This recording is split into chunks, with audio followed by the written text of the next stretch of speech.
Should you prepare a list of questions or memorize your questions before an interview? Welcome back to 101 Tips for Interviewers and Interrogators. We're going to cover tip number 28.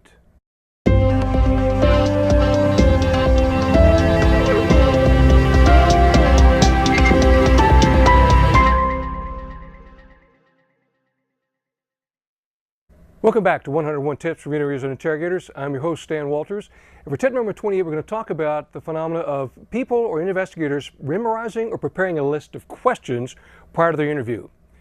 Recently, I was in a discussion with a detective who was in one of my classes and was working a very important case. And an agency, he said, had sent one of their premier trained investigators, a premier trained interrogator, to assist in the interview.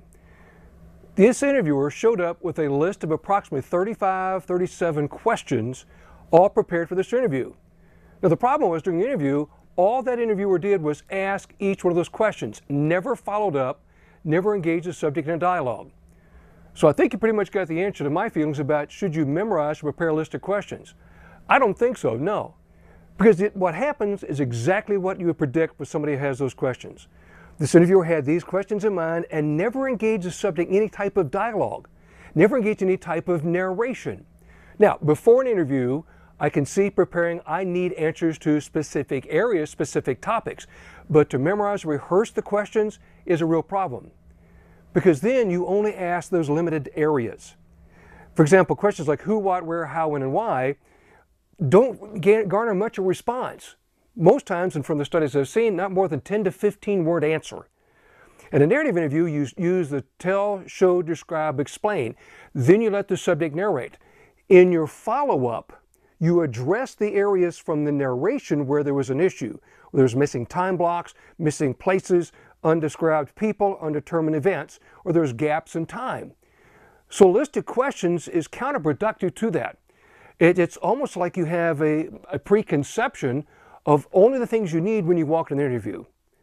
So engage in a narrative-based interview. Don't set and prepare a list of questions and limit yourself just to that particular area, because we'll get lazy, we'll shorten the interview, and the subject knows I just answered this point, each one of them, and I'm done.